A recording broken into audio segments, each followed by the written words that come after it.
पूना गाडगे आणि सन्स प्रस्तुत ग्लॅमर गाथा.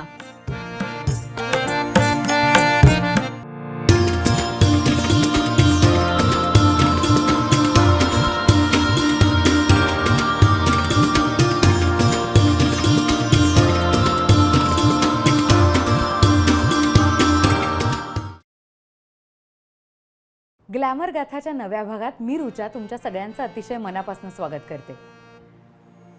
खरा खलनायक त्याला म्हणावं ज्यानं आपला रोल असा वठवला आहे की खऱ्या आयुष्यात सुद्धा तो प्रेक्षकांना तसाच वाटावा.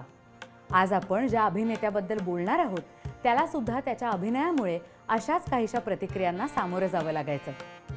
या अभिनेत्यानं एकदा सांगितलं होतं की लोक मला बघून त्यांच्या बायकांना लपवत असत. मी लोकांकडे गेल्यावर ते मला खऱ्या आयुष्यात सुद्धा खलनायकच समजत होते, पण ही गोष्ट मी कॉम्प्लिमेंट म्हणून घ्यायचो. याचा अर्थ मी माझं काम चांगलं करत असे. आपल्या नेगेटिव्ह रोलसाठी सुद्धा लोकप्रियता मिळवणारे हे ज्येष्ठ अभिनेते म्हणजे प्रेम चोप्रा. सध्याच्या पाकिस्तानातील लाहोर येथे 23 सप्टेंबर 1935 रोजी प्रेम चोप्रा यांचा जन्म झाला. फाळणीनंतर त्यांचं कुटुंब शिमला येथे स्थायिक झालं. शिमल्यामध्येच शालेय शिक्षण पूर्ण झाल्यावर पंजाब विद्यापीठातून त्यांनी पदवी संपादित केली. कॉलेजमध्ये असताना त्यांनी नाटकात काम करायला सुरुवात केली. घरच्यांचा विरोध असून सुद्धा कॉलेजचं शिक्षण पूर्ण झाल्यावर अभिनय करण्यासाठी प्रेम चोप्रा मुंबईला आले.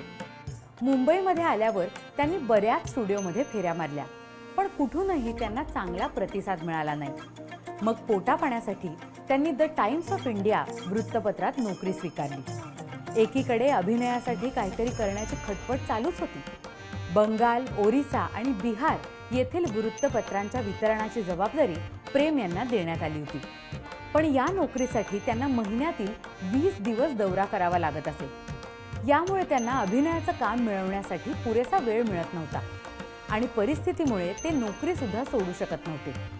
अशा वेळी त्यांनी एक नामी शक्कल लढवली. ते वृत्तपत्रांच्या एजंटला स्टेशनवरच भेटायला बोलवत असत. त्यामुळे त्यांचा 20 दिवसांचा दौरा 12 दिवसातच पूर्ण होत असे. एकदा ट्रेनमधून जात असताना त्यांना एका अनोळखी व्यक्तीनं चित्रपटात काम करण्याची इच्छा आहे का असा प्रश्न विचारला. यावर प्रेमजींनी होकार दिल्यावर ती व्यक्ती त्यांना स्टुडिओमध्ये घेऊन गेली.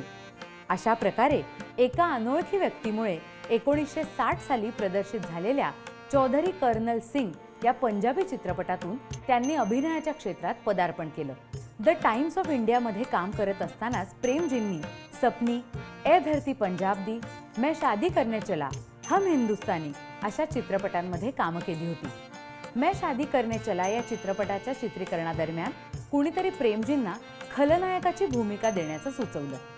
1964 साली प्रदर्शित झालेल्या वो कौन थी चित्रपटात त्यांनी पहिल्यांदा नेगेटिव्ह रोल केला. या चित्रपटादरम्यान त्यांची ओळख ज्येष्ठ अभिनेते मनोज कुमार यांच्याशी झाली. मनोज कुमार यांनी प्रेमजींना शहीद चित्रपटात एक पॉझिटिव्ह भूमिका दिली. पण अजूनही त्यांनी आपली नोकरी सोडलेली नव्हती. निशान, सिकंदर-ए-आझम, सगाई, मेरा साया अशा गाजलेल्या चित्रपटांमध्ये त्यांनी भूमिका साकारल्या. तिसरी मंजिल आणि उपकार चित्रपटांच्या नंतर प्रेमजींना अभिनयाच्या बऱ्याच ऑफर्स मिळू लागल्या. म्हणून 1967 साली त्यांनी द टाइम्स ऑफ इंडियामधली नोकरी सोडून पूर्ण वेळ अभिनय करण्याचा निर्णय घेतला.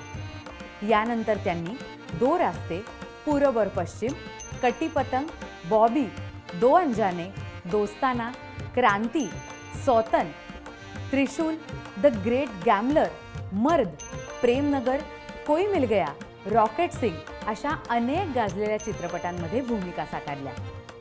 प्रेमजींनी जवळपास 6 दशकांच्या आपल्या कारकिर्दीत 350 पेक्षा जास्त चित्रपटांमध्ये काम केलेलं आहे.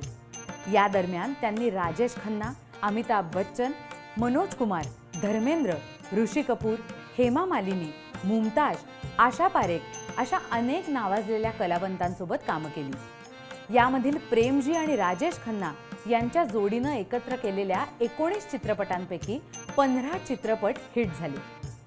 त्यांनी एका मुलाखतीत सांगितलं होतं, राजेश खन्ना आणि माझी जोडी लकी होती.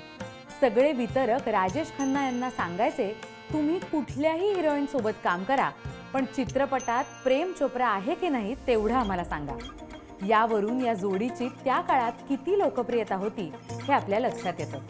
खलनायकाची भूमिका साकारताना प्रेम जिंचे शराफत और ईमानदारी का सर्टिफिकेट ये दुनिया सिर्फ उन्हें देती है जिनके पास दौलत होती है, कर भला तो हो भला असे अनेक डायलॉग आजही रसिक प्रेक्षकांमध्ये लोकप्रिय आहेत.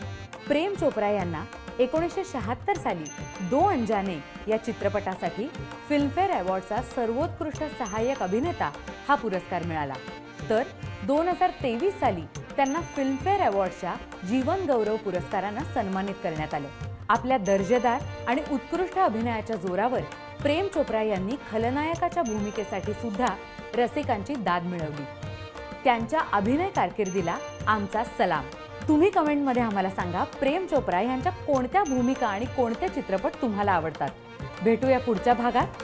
धन्यवाद.